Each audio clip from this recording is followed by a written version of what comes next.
नमस्कार दोस्तों, कैसे हैं आप लोग। दोस्तों, अभी एक घटना बहुत ही ज़्यादा चर्चा में है, उस पे भी कुछ बात कर लेते हैं। 21 जून को इटावा ज़िले के पास अछलदा नामक जगह पड़ती है और वहीं के पास एक दांदरपुर नामक गांव है, जहां पे मानवता को शर्मसार करने वाली घटना सामने आती है। जहां ब्राह्मण समाज के लोगों ने यादव व जाटव समाज के लोगों के बाल मुड़वा दिए और उनकी चूटी काट दी। आरोप है कि दादरपुर गांव के ब्राह्मण समाज के द्वारा भागवत कथा का आयोजन किया गया, जिसमें मुकुटमोड़ी और संतपाल यादव कथा करने पहुंचे, जिन्होंने अपने आप को ब्राह्मण बताकर कथा करने का ठेका लिया। हालांकि बाद में उनकी जाति का पता चल जाने पर ग्रामीणों ने दरिंदगी की सारी हदें पार कर दी।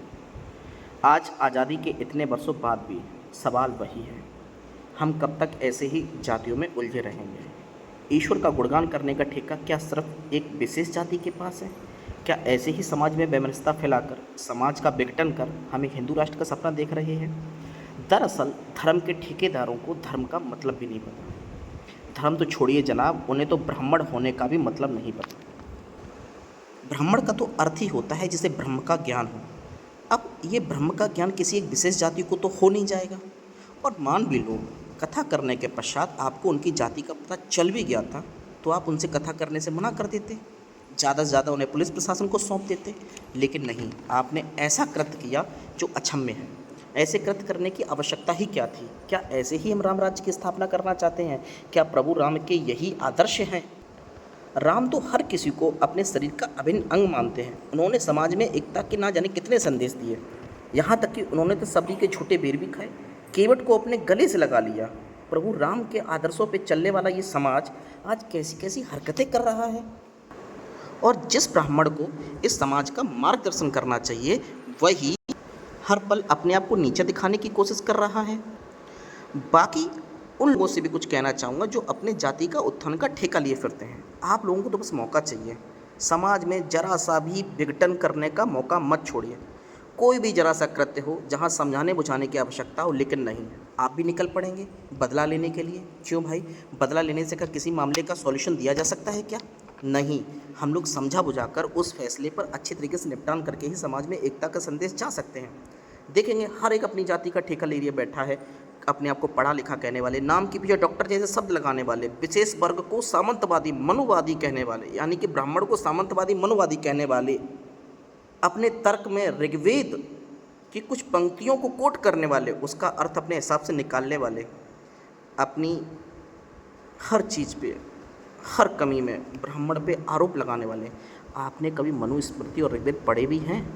आप लोग किस ऋग्वेद की बात करते हैं? ऋग्वेद के 10वें मंडल के 9वें सूक्त की ऋचा 12 के बारे में जो बराबर कहते रहते हैं कि ब्राह्मण मुख से, क्षत्रिय भुजाओं से, वैश्य उदर से या शूद्र जंघा से पैदा हुआ है और इस आधार पर ब्राह्मण श्रेष्ठ है।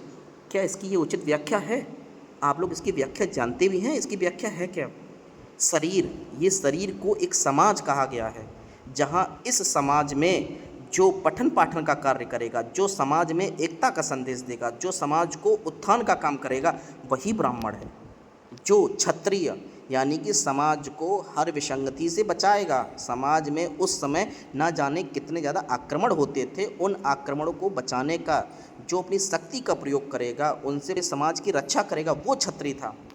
अब जो भी पठन पाठन का कार्य कर रहा है वो तो व्यापार कर नहीं पा रहा था। जो लोग लड़ाई वगैरह में थे वो लोग ज़्यादा व्यापार तो कर नहीं पाएंगे, तो व्यापार करने का अधिकार एक विशेष वर्ग के पास था। उदर, पेट, शरीर का महत्वपूर्ण अंग, तो व्यापार करने का अधिकार किसको दिया गया? वैश्य को दिया गया। अब उन्हीं वैश्यों के रुपयों पे पूरा समाज चलेगा। पूरा का पूरा शरीर किस पे डिपेंडेंट है? पैरों पे, समझिएगा। यानी कि सारी की सारी जातियाँ किस पे निर्भर हो जाएंगी? शूद्रों पर। शूद्रों के पास ये अधिकार थे कि वो सारे के सारे समाज के काम कौन करेगा? शूद्र करेंगे। लेकिन आपने अपने हिसाब से उसका अर्थ निकाला, और उसका अर्थ पता क्यों निकाला? ताकि कुछ राजनीतिक रोटियां सेकी जा सकें। वहीं पे अगर मैं कहूँ ऋग्वेद के 9वें मंडल के 112 सूक्त के बारे में बात करेंगे, जो आप नहीं करेंगे। क्यों? क्योंकि वहाँ पे समाज में समता देने का काम किया गया है, वहाँ पे समाज में एकता का संदेश दिया गया है। वो कह देंगे तो आपकी राजनीतिक रोटियां सेक नहीं पाएंगे ना।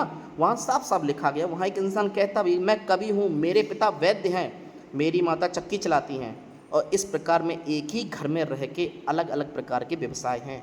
साफ साफ तौर पे लिखा गया है, समाज में एकता का स्पष्टतः संदेश है। लेकिन ये बात कह देंगे, फिर आप अपने समाज के ठेकेदार कैसे बन पाएंगे, आप अपने समाज के लोगों को मार्ग से भटका कैसे पाएंगे, समाज में एकता कैसे दे पाएंगे। यही नहीं, आगे देखिए, जो भी ये तरह तरह के तर्क देते हैं, एक जाति को दूसरी जाति के बढ़ाने का काम करते हैं, मान भी लो वहाँ पे जो ब्राह्मण ने किया वो गलत है, मैं इसका कतई समर्थन नहीं करता, उन लोगों को सजा हो, शासन है, प्रशासन है, हर चीज़ है, लेकिन आप अपने आधार पे फैसला देने लग जाएंगे तो फिर फ़र्क ही क्या बचेगा उनमें और आप में।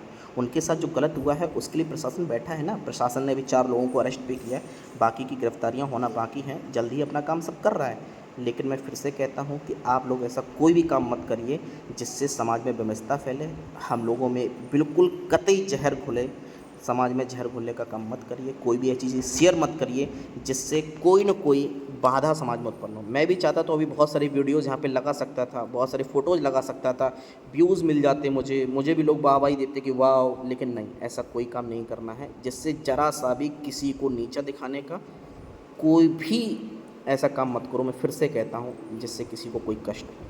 फिर से मैं सभी से कहता हूँ, एक बार ठंडे दिमाग से सारी चीज़ों को समझिए, प्रशासन को थोड़ा समय दीजिए, सबको न्याय मिलेगा। ये सरकार जो है उस पर भरोसा रखिए, कोई भी सरकार उस पर भरोसा रखिए, अपने प्रशासन में भरोसा रखिए, अपने आसपास के लोगों पे भरोसा रखिए और समाज में एकता का संदेश देते हुए चलिए। धन्यवाद दोस्तों।